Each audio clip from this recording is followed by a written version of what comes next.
What are the things that make people want to follow you, right? Like you're gracious, you're humble, you ask forgiveness, you recognize when you need to forgive. Those are the things that make a leader. Those are the things that make people want to follow you. Yes. And those are the things that made Jesus who he was.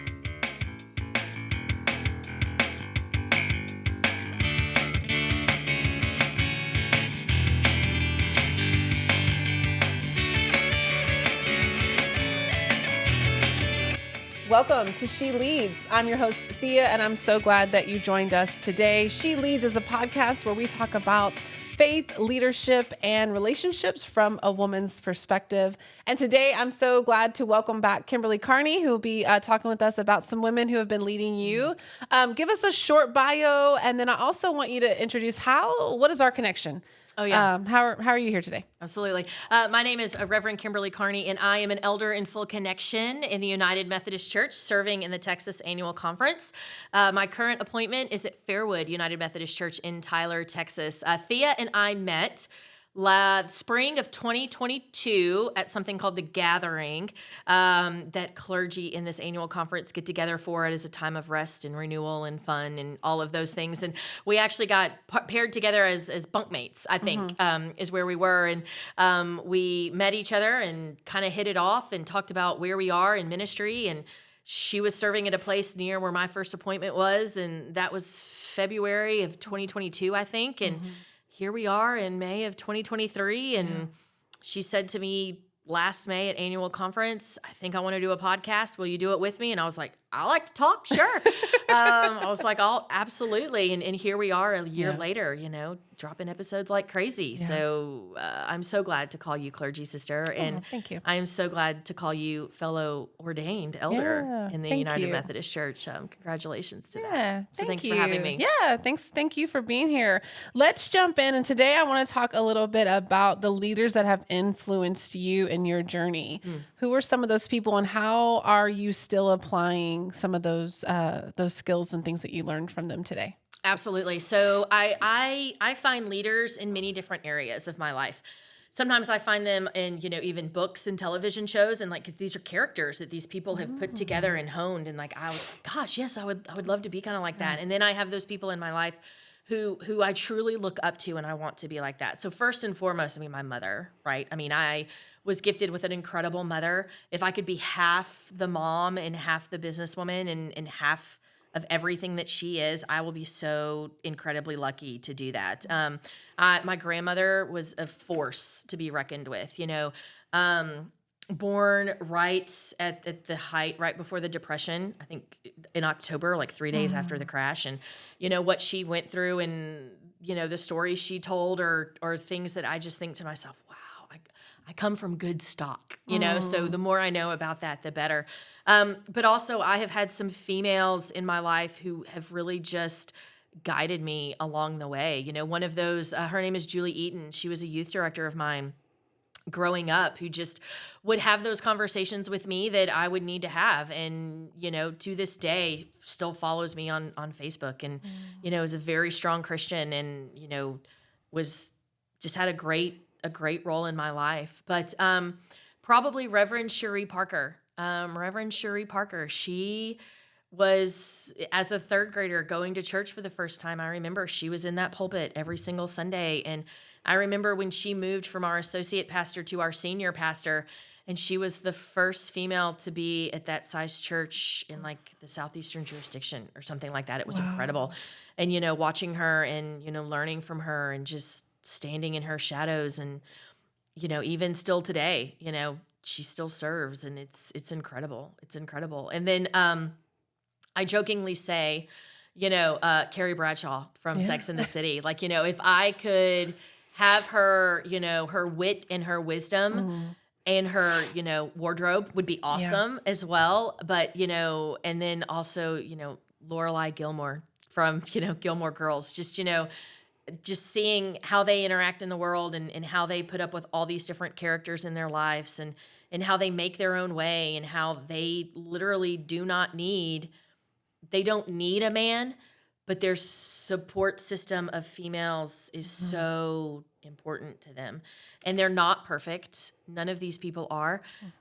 But I think they have lives that I would love to look back and say, gosh, if I could, that's incredible. Yeah. So, yeah. I love that.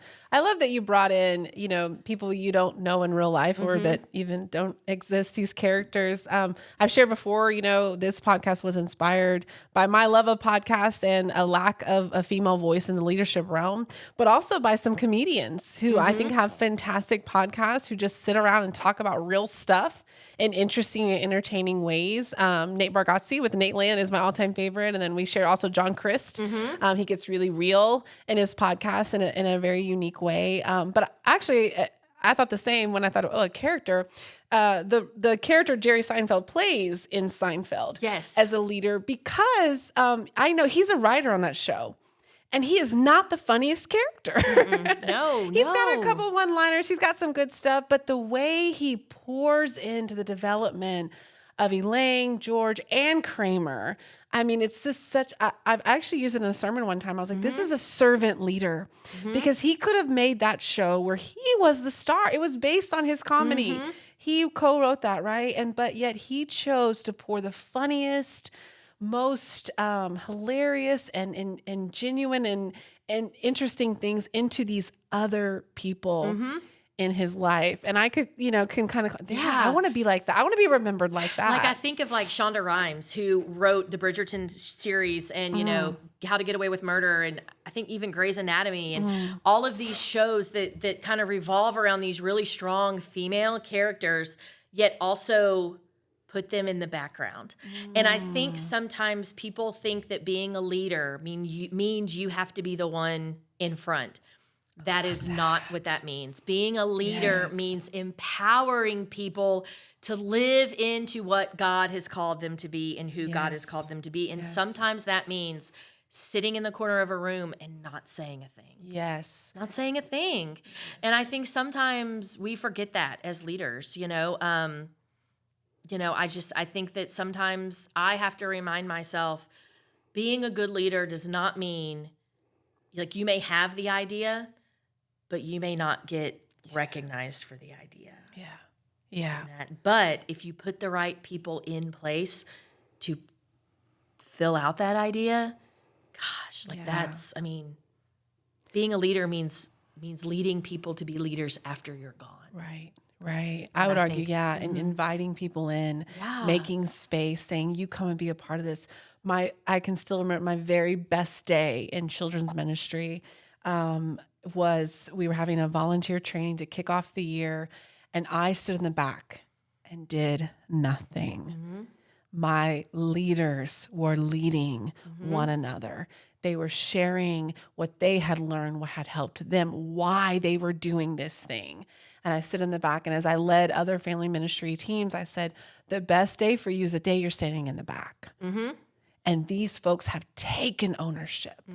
This is their ministry, and you are there to guide and support and to help set a vision, but it's these people who are doing it. Yeah, it's interesting you say that because a lot of times, in the church world, especially as leaders, you have pastors that come in and they do great things and they pour into this congregation and they grow the congregation and they start all these vital ministries, but then they retire or they go on and that congregation is kind of left without a map, so to speak, because it was so wrapped up in this one person.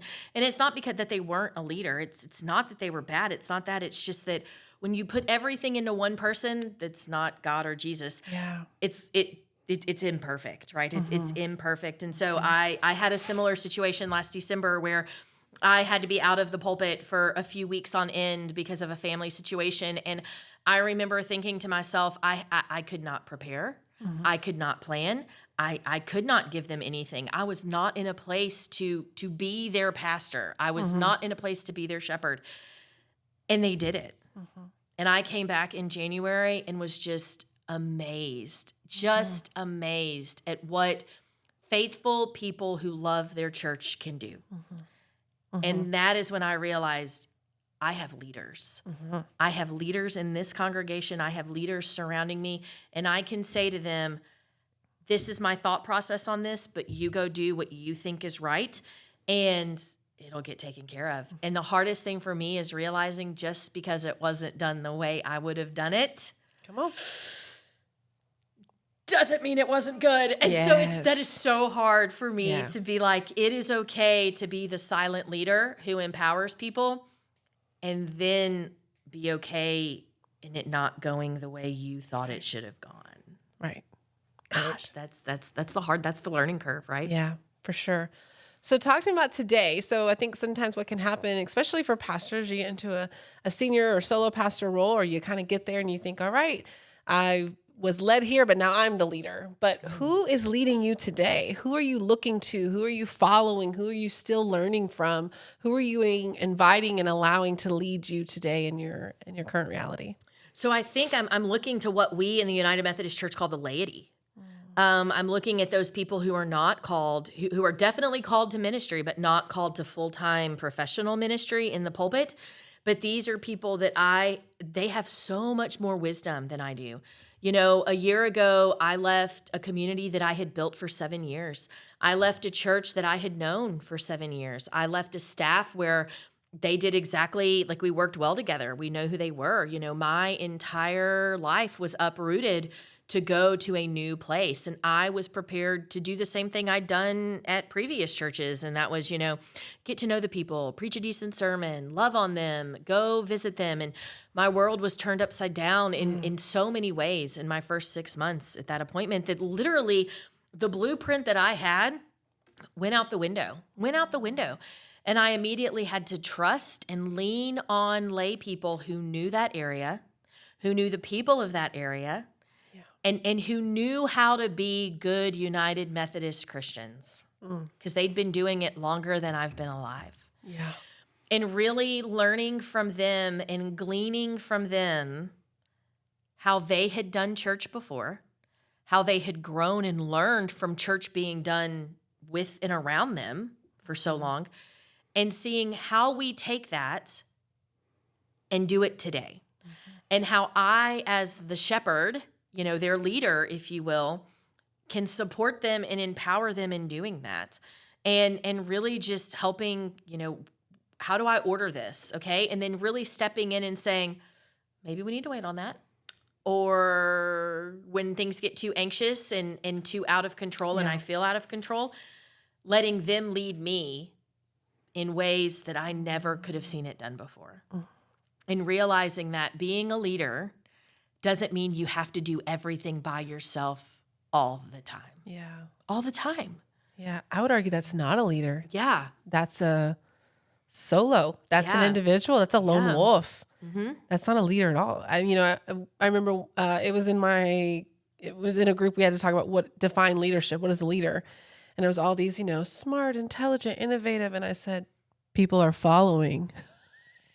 You're not a leader if no one's following you, if no one's getting on board, if there's not a team or a group who's willing to listen and learn and go where you're going. And otherwise, you're just a smart person out there doing it on your own. Yeah. That's not a leader. There has to be other people. Yeah, and when involved. you think of it that way, like, what are the things that make people want to follow you, right? Like, you're gracious, you're humble, you ask forgiveness, you recognize when you need to forgive. Those are the things that make a leader. Those are the things that make people want to follow you. Yes. And those are the things that made Jesus who he was. It wasn't that he was necessarily nice all the time. Yeah. It wasn't that he always had the answer, even though he did. The whole divinity, God thing made him, But it wasn't that he always knew what to do. And it's not that he didn't have to put up with resistance. It's that he did it in a way that made people realize that he was not better than them, even though he was. Right. Yeah. I preached last Sunday, I cannot believe in a God that needs me, some sort of weak, needy, dependent being. And yet I follow a Jesus who calls me. And who wants you. Yes. Yes. Yes. Jesus didn't need those 12 and 15 and however many there actually were following him around, just causing more problems, always asking, when are we going to get something to eat? But he calls them so they can get a closer look, so that they can learn, right? Because he knew that my real goal is to set you out, is to set you on fire, so that you'll go and take this truth and you'll go and multiply and build these other leaders, right? That you'll go and do that. Because I'm here temporarily. But you, and living on through you and your legacy, this is the eternal, the eternal being. Absolutely. Absolutely. What are you still hoping to learn? What are some leadership skills or experiences that you're hoping for in your future? So I am one of those people who thinks of the other a lot. I have a new associate pastor. She is not new to being a pastor. She is new at Fairwood, and I am new to being a senior pastor and having an associate is what I mean by that. She actually has more years. She has 12 years experience being a senior solo pastor in East Texas. I'm coming up on my 10th year of being a pastor. And while, a pastor fully, appointed, excuse me. And, I am hoping to learn how to be the type of leader that people want to work with, that people want to come alongside, that helps other people feel like an equal in realizing that it can just be a title. And so I think that's one of the things that I am learning, that, and also realizing, okay, Now, going from being a senior solo pastor where you literally do everything, right, to being the type of pastor that manages and pours into other people so that, as the church gets bigger and you have to hire new staff and saying things like, okay, how can I help you? Like, you've got this coming up. What can I do for you? And one of those things with, just an example is, I have an associate, Reverend Susan Smith. She's incredible. If you've not met her, I need to introduce you to her. She is one of those people who, one of the dynamics that I see that's very different is we have children's time during service. It will always be a non-negotiable. I want the children to know that they are welcome, they are wanted, that they have a place in the worship service now, not just when they are older and can sit still, right? Yeah. And listen. And so during children's time, I was talking to her and I was like, why is it that when you do children's time, Susan, they're right there with you? Like, they look at you, you speak with them, they're not moving around, they're not hanging on the altar, they're not doing all these other things, they are right there with you. And when I do it, it's like a circus. It is chaos, right? And it's beautiful chaos, and it's loving chaos, and it's incredible chaos, holy chaos, if you will. But why is it that with you've got them right there and they're listening to you and they're not talking out of turn, all that stuff? And she said, well, that's because, one, I'm the age of a grandma. And they see me as that. Mm-hmm. They see you as the fun aunt. Yeah. Yeah. Right? Like, you get them all hopped up and you teach them all kinds of crazy things and you give them confetti cannons and then you send them home. Yeah. Right? Whereas, like, and when I explain that to people, that is not a dig at all. That is just who we are. Yeah. But together, we make a really great team. Yeah. We make a really great team. And so in learning how to manage a team, yet also remain a member of the team is really what I'm trying to learn to do. Yeah. And standing back and thinking and saying to myself, I am so confident in my team that I, as a leader, now can leave for 2.5 weeks and know that everything is taken care of. Mm-hmm. Mm-hmm. And that is a great gift. Yes. That is a great gift, because that means that I am going to be able to maintain and continue what God has called me to do for a long time without getting burnt out. Yeah.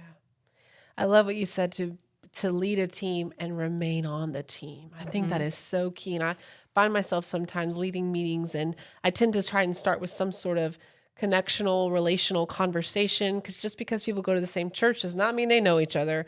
And even if they think they do, right? Let's actually bring some deeper conversation and model authentic connection. And I find myself asking that question and not wanting to go first, not wanting to like set an example, because I know I am the leader. So, hey, you jump in and whatever you got, that's good enough. And then being so set on my agenda, I'm like, okay, everybody shared, great, let's move on. And I don't Yes. share. And I think, what have I just done? I've asked these folks to be honest and real and vulnerable and to do something hard. And then I said, oh, not me. Right. And so that idea of like, I'm leading the team. It's my responsibility that we get to the goals that we've set, but I'm on the team. It's funny that you said that. It just reminded me. So last month we take communion in my context. We take communion once a month, which many United Methodist churches do. That first Sunday of the month, you're taking communion, and that's what you're doing.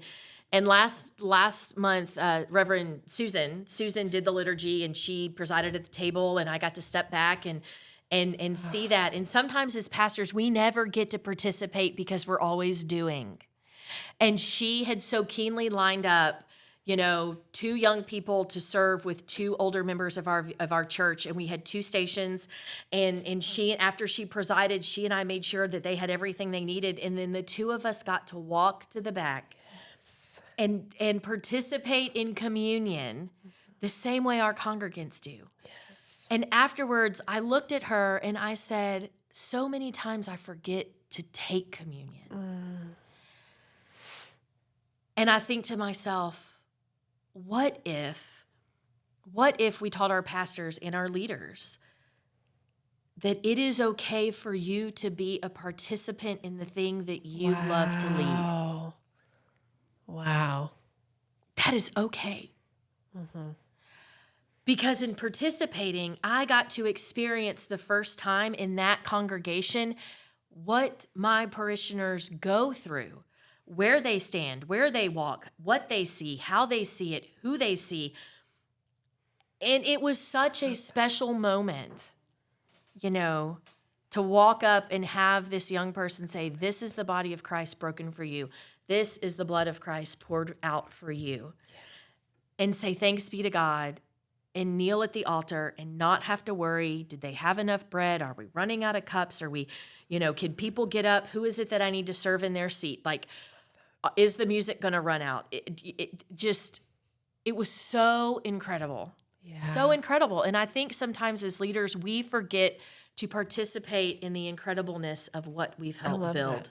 I can't help but think of all of the people who get into children ministry because they love kids and they're in it and they're gung-ho. So you're like, yes, please, will you lead a team? Will you do? And next thing you know, they've administered themselves right out of it. Yes. Right? I mean, I think teachers and principals would say the same. I got into education because I love kids.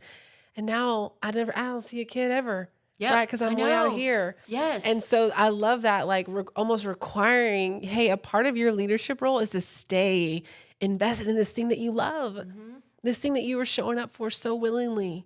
Yeah. That the reason why you're willing to help lead the other volunteers is because it's important, but you have to stay volunteering. Yes. In the thing, not volunteering to organize the volunteers. Yes. In it. Like yes. That's why I was profound. And when you think about that, like I think about my sister who got the degrees, who was an admin for a year, who is incredibly gifted at that. She is incredibly gifted at being an admin in the school system. But wow, is she a great teacher. She is incredible. And so she went back to the classroom this year, and many people would say, why would you do that? And she was like, because I wasn't happy. I wasn't happy. And you look at like the statistics and how many of her kids passed the test and what they're asking her to do now in teaching biology. And I go to her and I see what she does as a teacher every day. And I think to myself, Lord have mercy. I would be in jail by the end of the day if I was expected to run that every day. Right. But that is her gift and that is her calling. And she just brings me so much pride and joy when I see her doing what she loves to do and how she does it. And I think to myself, as leaders in the church especially, we as you said, administrate ourselves out of, doing that. And eventually we become, we go from being a children's director or a youth director to being full-time on staff, to being a pastor, to being an associate, to being a senior solo pastor. And then you become a pastor of a bigger church over staff. And then you become the preaching pastor or the leading pastor or the executive pastor. And then, my gosh, you become a district superintendent and a bishop. And it's like, oh my gosh, if we did that as Christians, we would eventually try to make ourselves God. And maybe that's not what we're gifted at. Maybe it's okay to stay where we're filled and where we love and where we can fill other people. And I think in a society, sometimes we take our leaders and we immediately make them a CEO because they've checked off all the check boxes, but maybe that is not where their gifts and graces are. And they get burnt out and they do things that, you know, that make them fall from grace. And they can no longer be the leader because we have put them somewhere that where they don't need to be. And then when they step back down, we think to ourselves, but wait, that's where you were. And then we realize, we almost look at them and say, you want to choose happiness and less money over that? Prestige, yeah. You're back where you were happy. Yeah, where God called you to Designed be. to be. Yeah. So what would be your next step advice for a leader who needs to be led and is recognizing that? What step does a leader take to be led? I would say spend time, find a way where you can do that part-time. See if you really want to do it. Make sure that you really want to do it. Surround yourself with people who can give you great advice on how to do it. I'm a huge proponent for a coach and a mentor. Always will be. I haven't always been, but it helped me tremendously. And I think also define the type of leader you want to be. If you want to be a servant leader, you got to learn how to serve. And you got to learn how to be served. If you want to be a leader in finance, you got to learn how to do finance, right? If you want to be a leader of children, you got to learn how to be a child. You got to learn how that is. And really, to be a leader, you have to be willing to put yourself at the bottom of the totem pole, because how can you effectively lead somebody from the top if you've never been where they are? So if you're going to lead Christians, you better be a Christian. Come on. If you're going to lead Methodists, United ones, you got to be a United one, right? And you got to know what that means. And if you're going to be a leader of Jesus followers, you got to follow Jesus. Yeah. And you can't think that you can lead something that you're not. You can't lead something that you're not. If you want to Because you're not going to do it well. Right. I say, if you want to make disciples, you got to be one. You got to be one. Yeah. You got to be one. You got to be a disciple. Kimberly, thank you so much for your wisdom and your words. This has been a great joy. If people want to connect with you, learn more, where can they find you? So they can find me on Facebook and Instagram. They can also find me on TikTok if they really want to. If you want to see this preacher dance to the newest forms of TikTok viral crazes. You can find me on TikTok on @PreachPreacha52, and you can find me on Facebook and Instagram. And then Fairwood United Methodist Church is where you're going to find me. My church on Facebook. It's fairwoodumctyler.com. And then Fairwood UMC Tyler on Facebook. And so you'll be able to find us there. And so maybe one day I'll, speak into existence, a, vlog or a podcast or something fun like that. But if not, I'm totally fine coming alongside people like you and helping you out. So thank you so very much for having me. I appreciate it. It was a pleasure. Thank you. Thank you for tuning in to this episode of She Leads. I'd love to hear your thoughts, your comments. Who is leading you and where are you looking to rejoin the teams that you are leading? I think this is a very interesting comment, and I'm really interested to hear your thoughts as well. Send me your feedback to sheleadscomments@gmail.com, and we'll see you next time. Thanks.